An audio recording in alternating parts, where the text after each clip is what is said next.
The story begins on Grossel Island, a small yet haunting piece of land resting quietly on the St. Lawrence River in eastern Canada, roughly 50 kilometers from Quebec City.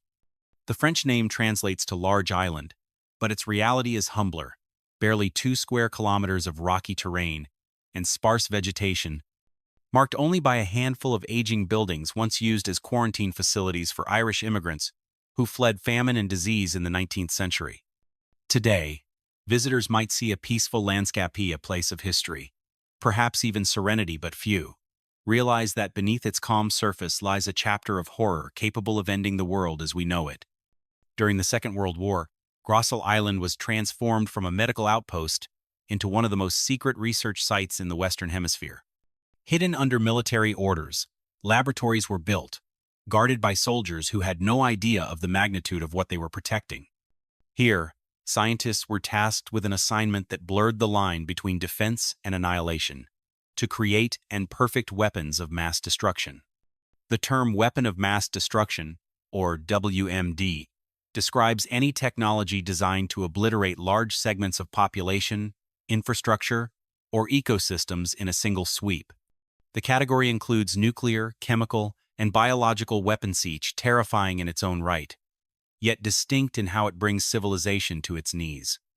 Nuclear war incinerates instantly, chemical warfare suffocates silently, and biological warfare, perhaps the most insidious of all, spreads like a whisper through the air, undetected until it is too late.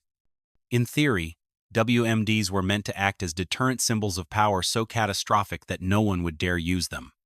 In practice, however, they became obsessions for nations that feared being left behind in the race for supremacy. The island of Grossel, once a refuge for the sick and the poor, now stood as a symbol of this paradox. Scientists on the Grossel Island worked in secrecy, driven by a mixture of patriotism, fear, and ambition. They were told their work might save humanity from enemy attacks, but the tools they forged had the potential to erase humanity itself. The transformation of Grossel from a place of healing to a factory of death mirrored the shift occurring across the world. The early 20th century saw humankind's most profound scientific advances and its most horrifying. The same ingenuity that brought vaccines, flight, and radio also gave rise to the machinery of chemical warfare. When the First World War erupted in 1914, it introduced a new form of horror that no one had witnessed before. In those trenches of Europe, soldiers fought not only against bullets but against invisible clouds of poison drifting with the wind. The first large-scale use of lethal gas came on April 22, 1915, near the Belgian town of Ypres. German forces released chlorine gas, letting it roll across the battlefield toward Allied lines. Within minutes, lungs filled with liquid, men fell choking, and the air itself became a weapon. The scene marked the beginning of a dark era in military history, a moment when science was no longer used merely to heal or protect, but to destroy with precision. That moment also set in motion a chain of events that would reach far beyond the trenches of Europe. From the laboratories of Germany to the hidden facilities of Canada, from the deserts of Australia to the quiet coasts of Scotland, nations realized that knowledge could be weaponized in ways never imagined before. The island of Grossel would become a direct descendant of that realization, a remote laboratory that embodied both the brilliance and the madness of humankind's pursuit of power. As the war dragged on and new conflicts loomed on the horizon, the lessons of Ypres were not forgotten. The world had witnessed what a single scientific breakthrough could do to an army, and soon it would witness what entire nations could do to each other. In this grim evolution of warfare, Grossel Island would take its place not as a battlefield, but as a birthplace of something even more dangerous: the idea that the apocalypse could be engineered by human hands.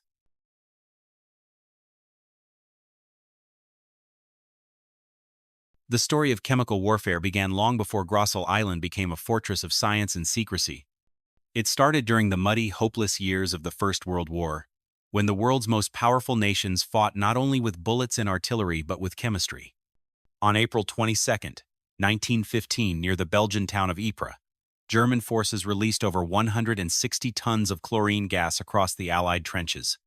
Soldiers from Britain, France, and Canada watched in disbelief as the pale green cloud drifted toward them, carried by the wind. Within seconds, their throats burned, their lungs filled with fluid, and they collapsed, suffocating in slow agony. It was the first time in history that a weapon designed in a laboratory had killed on such a scale in open combat. The attack on Ypres changed everything. Generals who once believed in cavalry charges and rifles now realized that science had become the most powerful weapon of all. Chlorine was followed by phosgene and mustard gas, substances that could blister skin, blind eyes, and destroy internal organs. By the end of the war, more than 1 million soldiers had been injured or killed by chemical agents. Entire battlefields became graveyards of invisible death. The wind itself turned treacherous, capable of carrying devastation in a direction no general could predict. In response, armies rushed to find ways to protect their soldiers. At first, protection was primitive. Cloth soaked in water, urine, or sodium bicarbonate pressed against the face in desperation. But soon, real gas masks emerged rubberized, sealed, and fitted with filters that could save lives if worn in time. By 1917, every soldier was issued one, and chemical warfare became a grim contest between invention and countermeasure. The world had entered a new age, where wars would no longer be won by bravery or numbers alone, but by intellect, engineering, and the cold logic of science. When the war ended in 1918, humanity tried to bury its guilt under treaties and signatures. In 1925, the Geneva Protocol was signed, outlawing the use of chemical and biological weapons in warfare. The world promised never again to unleash poison upon itself, yet the promise was frail. The same nations that swore to uphold peace quietly began building laboratories to ensure they would never fall behind. They studied new gases, new dispersal systems, and new defenses, justifying their work as precautionary research. The truth was darker. The fascination with invisible death had already taken hold. The idea that victory could come from science without armies, without confrontation, was intoxicating. The First World War had proven that a single chemical formula could change the course of history, and governments were unwilling to let that knowledge vanish. Behind the facade of peace, new scientists stepped into the shadows, continuing the work that had begun in Ypres. In the years leading to the Second World War, the paranoia deepened. Every nation suspected that its enemies were secretly experimenting with more lethal agents. Laboratories were hidden in mountains, islands, and underground bunkers. Some programs focused on defense, others on attack, and all operated in silence. Among these was a man in Canada whose name would soon become central to the secret world of biological weapons, a man celebrated for saving millions of lives, yet also responsible for inspiring one of the deadliest projects ever conceived. His name was Frederick Banting, and though he was known to the world as the discoverer of insulin, his final years would be consumed by a fear that would give birth to the next generation of weapons of mass destruction. The story of Banting marked the transition from chemical to biological warfare, from poison gases to living weapons. What had begun in the trenches of Europe with chlorine and mustard gas would evolve into something even more dangerous: diseases engineered to kill not just soldiers, but entire civilizations. And in that evolution, the line between defense and genocide would fade until it was no longer visible at all. Frederick Banting was celebrated as one of humanity's greatest benefactors, a doctor whose discovery of insulin in the early 1920s had rescued millions from the grip of diabetes. In 1923, he became the first Canadian to receive the Nobel Prize in Medicine, honored for giving life where once there had been certain death. Yet behind his calm demeanor, Banting carried a growing unease as Europe darkened under the rise of fascism. By the late 1930s, he had become convinced that the world was heading toward another catastrophic war, and that this time, science itself would be the deadliest weapon on the battlefield. Banting's concern was not unfounded. During the First World War, he had seen how chemical agents like chlorine and phosgene transformed the nature of conflict, turning science from a tool of progress into a mechanism of mass killing. Now, with Hitler's Germany rearming at unprecedented speed, Banting feared something worse than poison gas: the use of biological agents, living organisms that could wipe out populations silently and indiscriminately. In 1939, he confided in his journal that if humanity did not act preemptively, it would be destroyed by its own discoveries.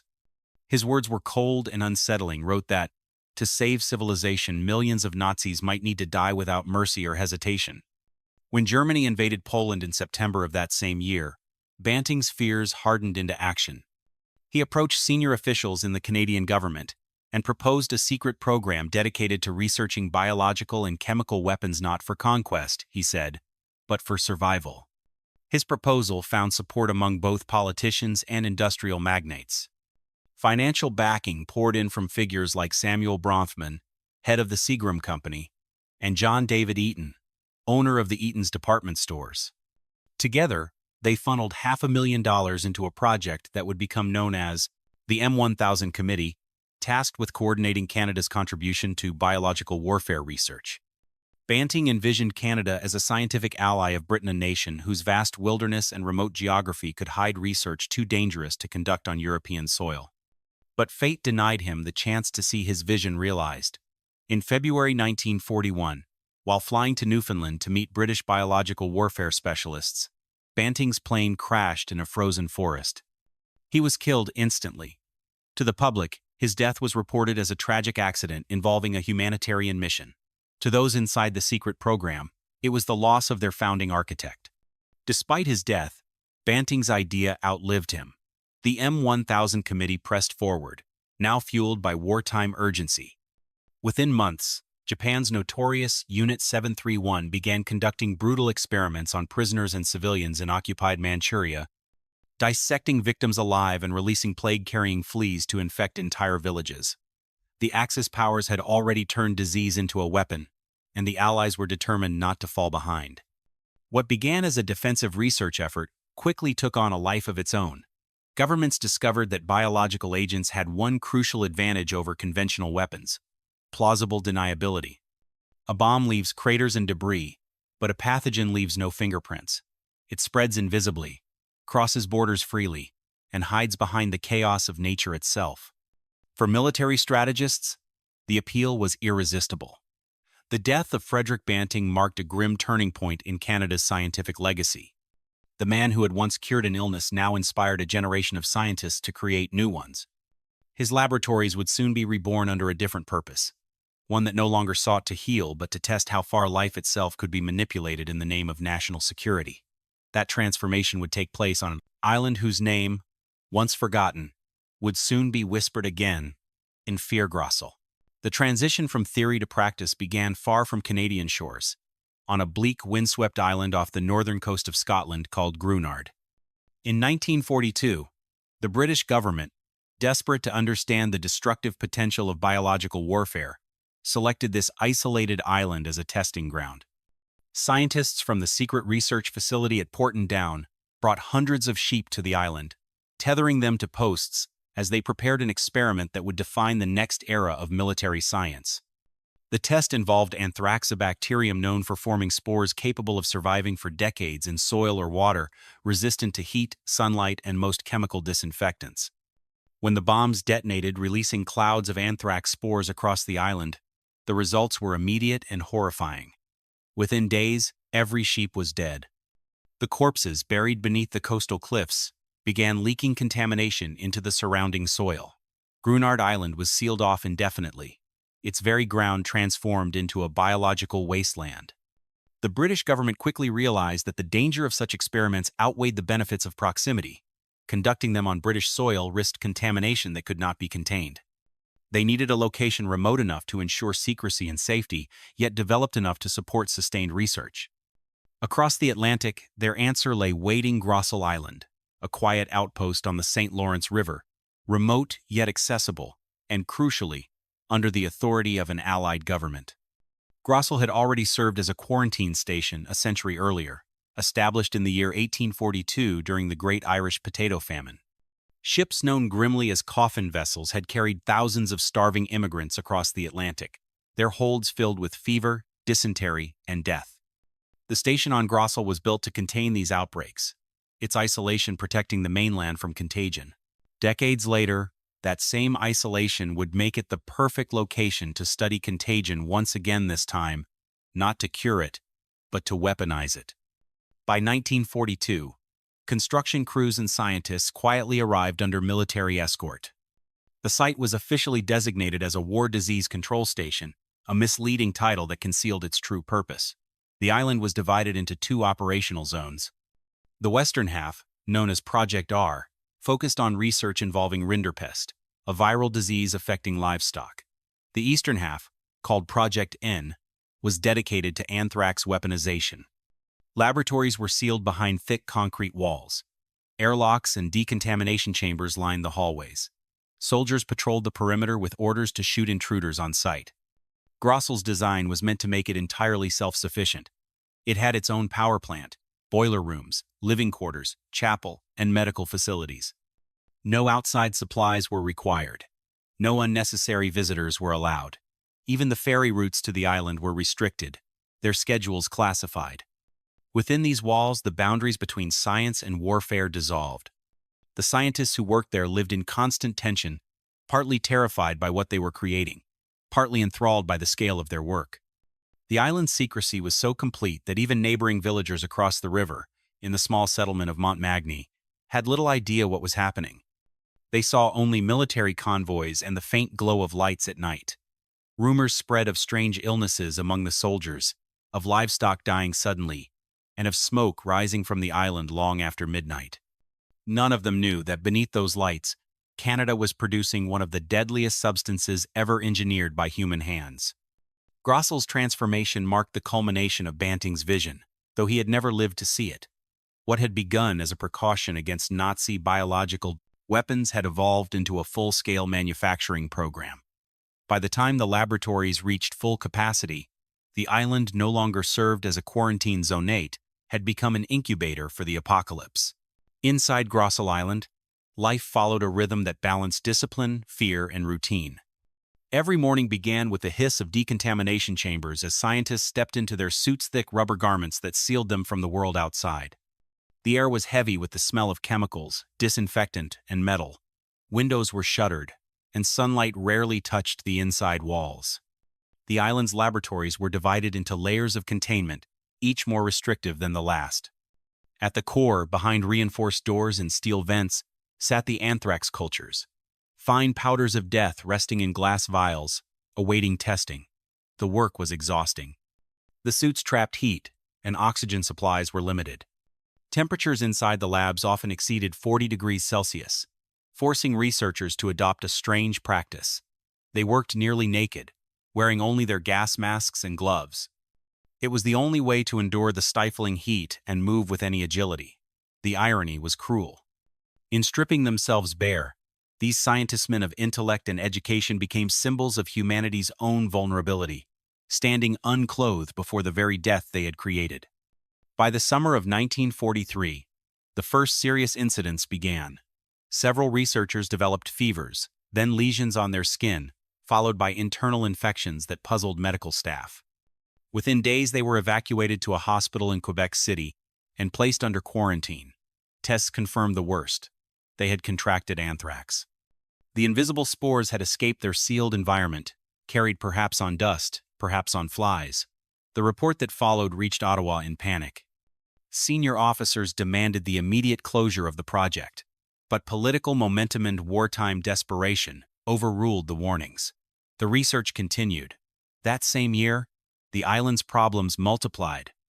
German U-boats began prowling the Gulf of St. Lawrence, threatening supply routes and fueling fears that the enemy might discover the project.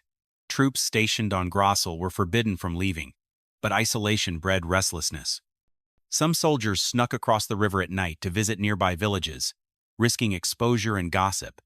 Soon, rumors spread among locals of an outbreak, of soldiers covered in sores, of livestock dying mysteriously. Though officials dismissed the stories as superstition, they contained fragments of truth. Despite the chaos, the island's productivity increased. By late 1943, Grossel's laboratories were producing 120 kilograms of anthrax spores every week. The scale of this output was staggering. It meant that in just a few months, the island could generate enough material to fill thousands of bombs. Those bombs would be shipped to testing grounds in the Canadian plains, far from any city, where their power could be measured in secret. Each weapon was capable of killing tens of thousands, not by explosion, but by a simple breath of contaminated air. The scientists justified their work as a necessitia deterrent, not an act of aggression. They told themselves that if such weapons existed, they must be controlled by the right side. Yet in the solitude of their quarters, doubts crept in. Some wrote in journals that they feared what they were unleashing. Others began drinking heavily to numb their guilt. The lines between research and morality blurred. On Grossel Island, human beings were learning not just how to destroy life, but how to rationalize it. Every evening, when the generators shut down and silence returned, the island looked peaceful from the mainland. The lights glowed faintly across the river, and the people of Montmagny assumed their soldiers were performing noble work. In truth, that small island had become one of the most dangerous places on Earth, a quiet, isolated factory producing the seeds of extinction. Inside Grossel Island, life followed a rhythm that balanced discipline, fear, and routine. Every morning began with the hiss of decontamination chambers as scientists stepped into their suits-thick rubber garments that sealed them from the world outside. The air was heavy with the smell of chemicals, disinfectant, and metal. Windows were shuttered, and sunlight rarely touched the inside walls. The island's laboratories were divided into layers of containment, each more restrictive than the last. At the core, behind reinforced doors and steel vents, sat the anthrax cultures, fine powders of death resting in glass vials, awaiting testing. The work was exhausting. The suits trapped heat and oxygen supplies were limited. Temperatures inside the labs often exceeded 40 degrees Celsius, forcing researchers to adopt a strange practice. They worked nearly naked, wearing only their gas masks and gloves. It was the only way to endure the stifling heat and move with any agility. The irony was cruel. In stripping themselves bare, these scientists, men of intellect and education, became symbols of humanity's own vulnerability, standing unclothed before the very death they had created. By the summer of 1943, the first serious incidents began. Several researchers developed fevers, then lesions on their skin, followed by internal infections that puzzled medical staff. Within days, they were evacuated to a hospital in Quebec City and placed under quarantine. Tests confirmed the worst. They had contracted anthrax. The invisible spores had escaped their sealed environment, carried perhaps on dust, perhaps on flies.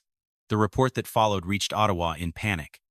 Senior officers demanded the immediate closure of the project, but political momentum and wartime desperation overruled the warnings. The research continued. That same year, the island's problems multiplied. German U-boats began prowling the Gulf of St. Lawrence, threatening supply routes and fueling fears that the enemy might discover the project. Troops stationed on Grossel were forbidden from leaving, but isolation bred restlessness. Some soldiers snuck across the river at night to visit nearby villages, risking exposure and gossip. Soon, rumors spread among locals of an outbreak, of soldiers covered in sores, of livestock dying mysteriously. Though officials dismissed the stories as superstition, they contained fragments of truth. Despite the chaos, the island's productivity increased. By late 1943, Grossel's laboratories were producing 120 kilograms of anthrax spores every week. The scale of this output was staggering. It meant that in just a few months, the island could generate enough material to fill thousands of bombs. Those bombs would be shipped to testing grounds in the Canadian plains, far from any city, where their power could be measured in secret. Each weapon was capable of killing tens of thousands, not by explosion, but by a simple breath of contaminated air. The scientists justified their work as a necessity, a deterrent, not an act of aggression. They told themselves that if such weapons existed, they must be controlled by the right side. Yet, in the solitude of their quarters, doubts crept in. Some wrote in journals that they feared what they were unleashing. Others began drinking heavily to numb their guilt. The lines between research and morality blurred. On Grossel Island, human beings were learning not just how to destroy life, but how to rationalize it. Every evening, when the generators shut down and silence returned, the island looked peaceful from the mainland. The lights glowed faintly across the river, and the people of Montmagny assumed their soldiers were performing noble work. In truth, that small island had become one of the most dangerous places on Earth, a quiet, isolated factory producing the seeds of extinction. By the spring of 1944, Grossel Island had become a fully operational factory of destruction. The research conducted there, combined with parallel work in Suffield, Alberta, led to the creation of 1,500 anthrax bombs. Each was tested meticulously and controlled detonations across barren military ranges. Their success measured not by craters, but by the death of laboratory animals exposed to drifting spores. The British government, impressed by the results, placed an order for 500,000 bombs in arsenals so vast it could have erased entire continents. Production began immediately, though only 5,000 were completed before the war's end. Even that limited batch contained enough bacterial spores to kill 30 times the world's population at that moment in history. The implications were staggering. The Western Allies had effectively developed a biological counterpart to the atomic bomb, a weapon invisible, odorless, and patient. While the nuclear age would be inaugurated with the blinding light of Hiroshima and Nagasaki in August 1945, the biological age was already waiting in silence, buried within sealed containers beneath the Canadian permafrost. Both represented the same paradox: knowledge as salvation and destruction. One split the atom, the other weaponized the cell. As the war approached its end, the necessity of such horrors was questioned even among those who had built them. Some scientists argued that the use of anthrax would render entire regions uninhabitable for decades. Others feared that, unlike a nuclear explosion, biological warfare could never truly be contained. Spores could travel on the wind, infecting enemy and ally alike, making the planet itself a casualty. Yet in the fevered logic of total war, morality was a luxury no one could afford. The Allied leaders justified their research as insurance against Nazi aggression. When Germany finally surrendered on May 8, 1945, the anthrax project was quietly shut down, its records sealed, and its facilities dismantled. The world celebrated victory, but few knew how close it had come to a far darker ending. On the other side of the Pacific, Japan's surrender came only after the detonation of 2 nuclear bombs, each obliterating a city in seconds. The contrast between the two forms of annihilation was chilling. The nuclear bomb ended life in an instant. The biological bomb promised to make death slow, invisible, and inescapable. After the war, the governments involved in these projects faced a choice. They could destroy what they had created, or preserve it under the justification of defense. Predictably, they chose the latter. Laboratories that had once served the war effort were repurposed under new names and budgets. Files marked classified were locked away, and the world moved on. But beneath that quiet, a new kind of arms race was beginning, one not fought with missiles or tanks, but with microbes. The scientists who survived the war were left with haunting memories of what they had done. Some continued to work in public health, others vanished into government research institutions where secrecy was absolute. They had glimpsed humanity's ability to control life and death at the most fundamental level, and that knowledge could not be unlearned. Grossel Island, like Grunard before it, became a forbidden symbol of how easily moral boundaries dissolved under the weight of fear and ambition. In the years to come, the lessons of these experiments would echo across nations. When the Cold War began, both superpowers understood that ultimate power no longer required fire, it required infection. The seeds planted in those laboratories would soon grow into programs that blanketed entire cities, spreading invisible clouds of microorganisms over unsuspecting populations. The apocalypse, it turned out, did not need to arrive with thunder or flame. It could come quietly, drifting through the air as humanity turned its own biology into the most perfect weapon ever conceived. In the uneasy calm that followed the Second World War, the laboratories of destruction did not disappear, they merely changed their names. As the world shifted into the era of the Cold War, scientific secrecy became a new battlefield, and the United States took center stage. In 1950, a naval vessel called the USS Sea Spray, anchored off the coast of San Francisco, released clouds of microscopic organisms into the fog. The bacteria were Serratia marcescens and Bacillus globigi, chosen because they were believed to be harmless to humans. Within days, 11 residents were hospitalized with severe infections. One of them, 75-year-old plumber Edward J. Nevin, died after a brutal battle with pneumonia. The doctors never realized that their patient was part of a military experiment. That experiment was only the beginning. From 1949 to 1969, the United States military conducted 239 biological tests over 66 cities across America and Canada. At least 80 of these used live microorganisms. Entire populations were exposed to bacteria without their consent, under the justification of national security. San Francisco, St. Louis, Minneapolis, Kansas City, Chicago, and even New York became unknowing test subjects in one of the largest covert experiments ever conducted on civilians. One of the most ambitious programs was known as Operation LAC, short for Large Area Coverage. Between 1957 and 1958, U.S. Air Force planes released hundreds of tons of zinc-cadmium sulfide particles over 33 regions across North America. These particles, intended to simulate the spread of biological agents, drifted thousands of kilometers beyond the drop zones. Monitoring stations recorded their presence in distant towns, farmlands, and schools. Later, researchers would discover abnormally high rates of cancer in some of these areas, though official reports denied any direct link. The pattern was disturbingly familiar. Every time a government experiment was exposed, it was dismissed as harmless, even as evidence of harm quietly accumulated. Another notorious test took place in 1965 at the Washington, D.C. National Airport and Greyhound bus terminal. There, scientists released Bacillus globigii into the ventilation systems to simulate a biological attack in a crowded space.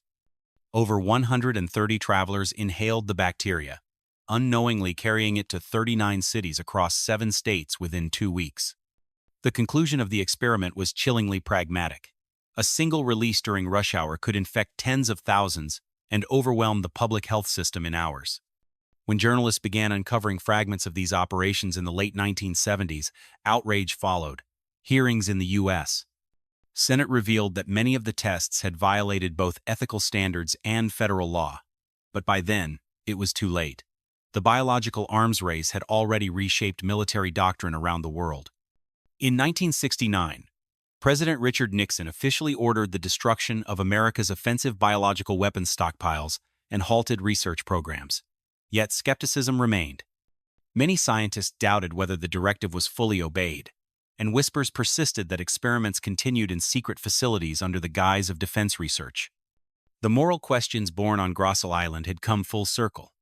What began as a fear of Nazi science had evolved into a global system of clandestine experimentation, justified in the name of safety but executed in the shadow of deceit. Governments claimed to protect their citizens, even as they treated them as test subjects. In that contradiction lay the true horror of biological warfare. It blurred the line between enemy and victim, between protector and executioner. The legacy of those years lingers. The microorganisms released into the air decades ago still shape the microbial ecosystems of the regions they touched. Some researchers suggest that these bacteria, long thought harmless, may have altered the genetic environment in ways we cannot yet measure. Others argue that the psychological scars, the mistrust between citizens and institutions are the deeper consequence. Humanity learned to fear not only foreign enemies, but its own curiosity. And so, the ghosts of Grossel, of Porton Down, and of San Francisco remain with us, whispering reminders that progress without conscience leads inevitably toward ruin. The apocalypse does not need a trigger from the heavens. It can begin quietly, in a laboratory, under fluorescent light, in the name of research. What do you think about this terrifying chapter of human history? Share your thoughts in the comments, and let's reflect together on how close we have come to creating our own end.